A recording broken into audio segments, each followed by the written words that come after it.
This afternoon I'm packaging up a couple of orders.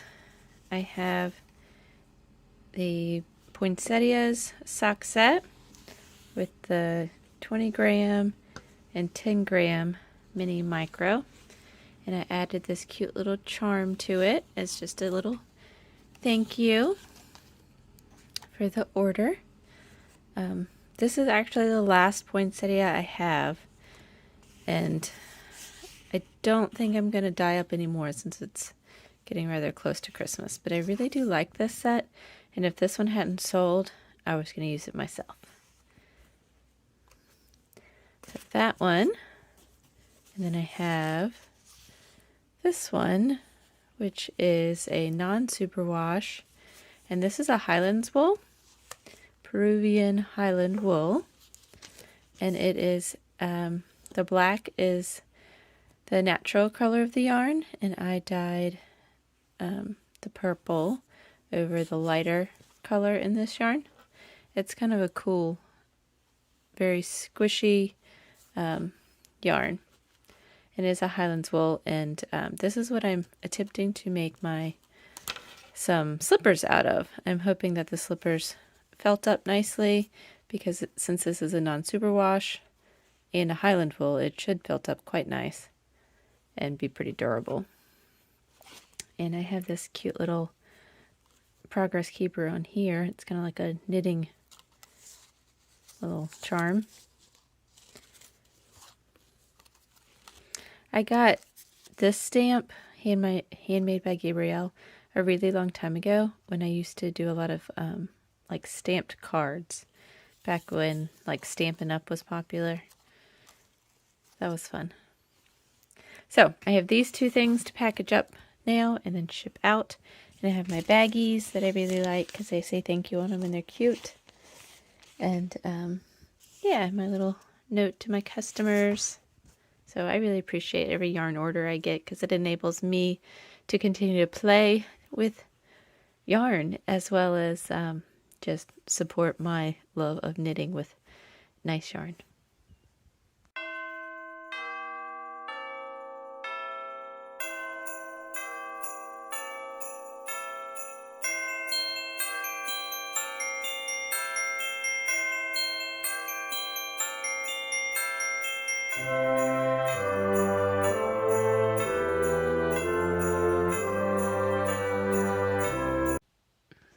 In addition to dyeing yarn, I teach a STEM class, and so that's science, technology, engineering, and mechanics, or mathematics, I don't know.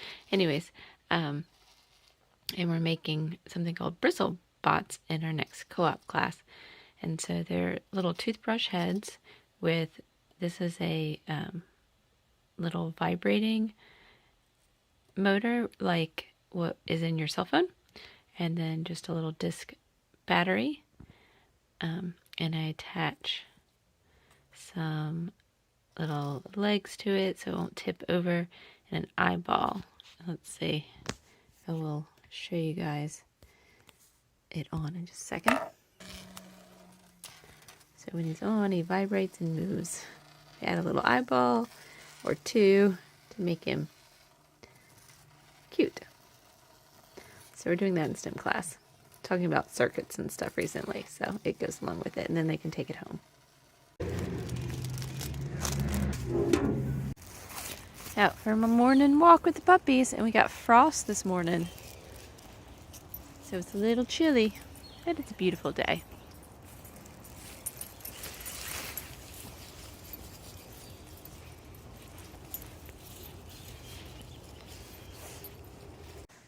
So my daughter made a Viking ship for her history project today that she's bringing to her class. She did a great job. She's decorated little shields. She has oars in the water. Isn't that cute? My other daughter is also doing a Viking longship project. She made hers out of Legos. And she has to present it today in class and give a little talk. Isn't that cute too?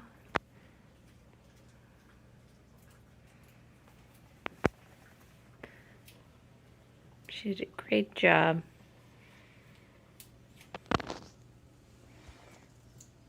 I'm excited to open it. Me too. What do we have? I'm not looking at hers. Ooh. Oh, I knew it was gonna be that one. I guessed. It's like a truffle. Let's check out the back. Mom, the other day. Yep. Mom, Cappuccino truffle. Ooh, that looks like it's for me. Mommy, the other day I was like, it goes this, skip to that. Then I pointed at this one, and then I was like, you guessed it? Yeah. No, it went that one, then that one. You know, I feel like I'm doing a lot of these vlogs in my car, but that is the reality of my life.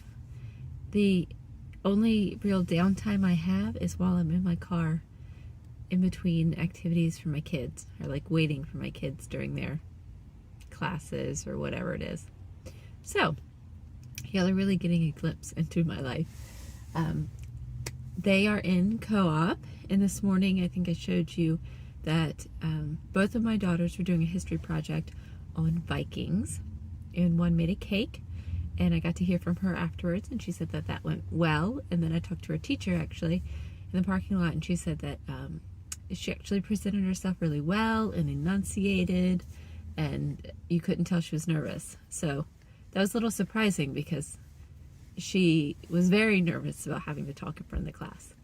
And the other one, I haven't heard how it went yet, but she did her little Lego ship Viking, and hopefully that went well for her. So on the knitting front, I wanted to show you a couple of things.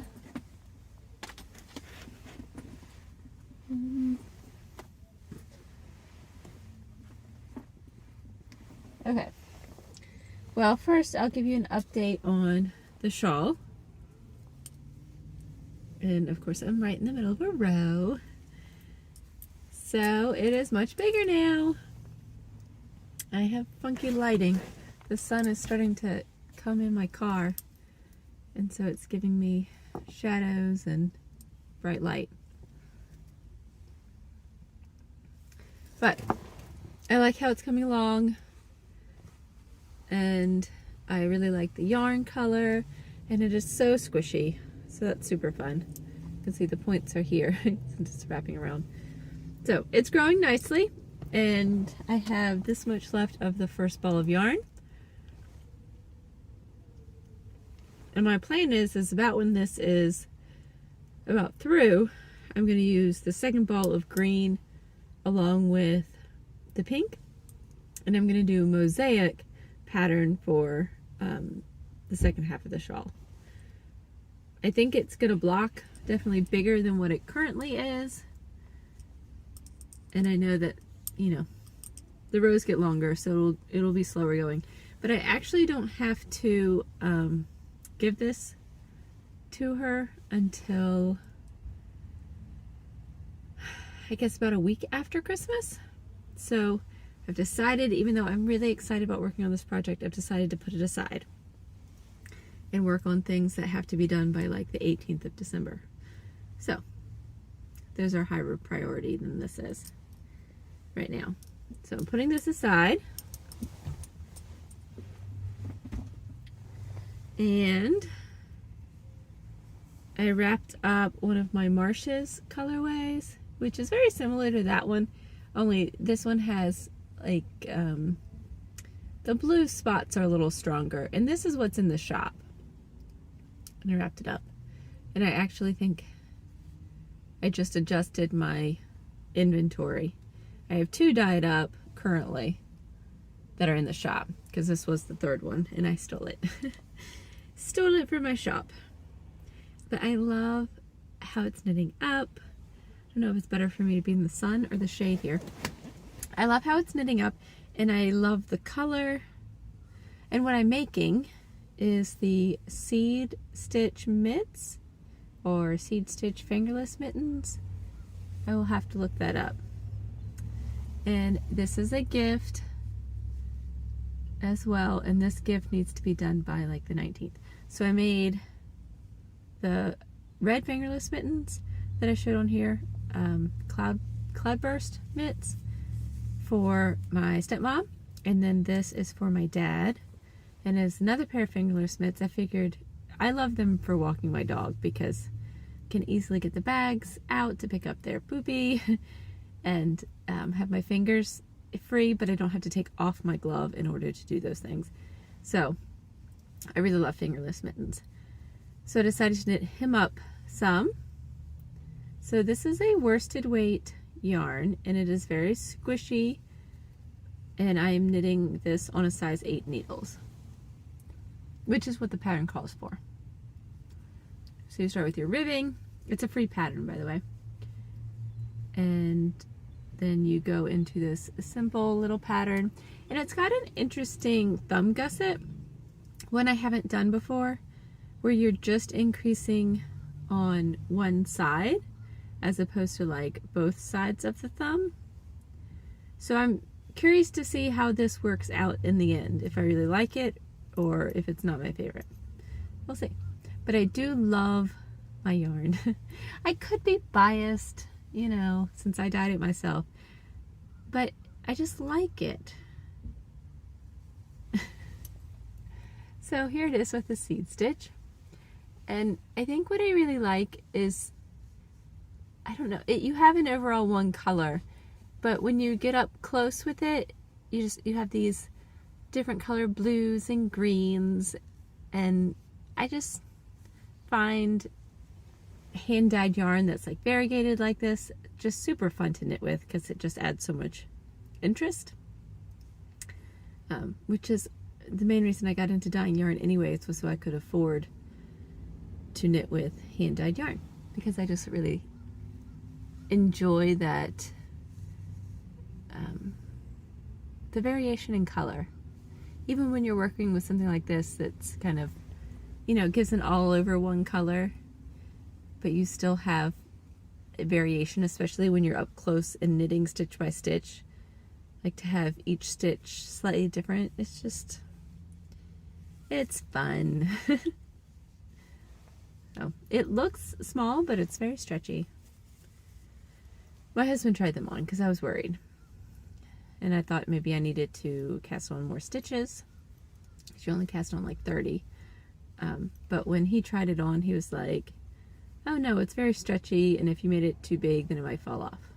So I kept with what is the original pattern. Yeah.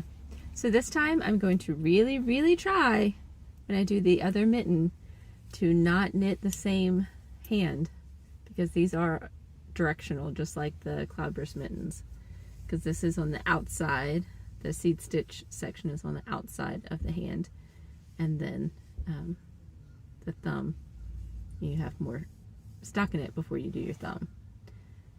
So I'm going to really work hard not to knit a right hand mitten twice. Wish me luck with that one. So this is what I dove into last night, and I've knit all of this in that short amount of time, and in a tiny bit this morning. I usually do a quiet time in the morning, and because I have lots of gift knitting to do, I've started watching a Bible study little video series and knitting in the morning for my quiet time instead of like reading and highlighting in my Bible. It's working well. I enjoy it. So, all right, I will keep you updated on my progress, but I certainly will have no problems getting this done. It's going by super quick. Like I said, I just started last night, and I'm sure I will finish this one today or tonight, and maybe even cast on the second one, hopefully.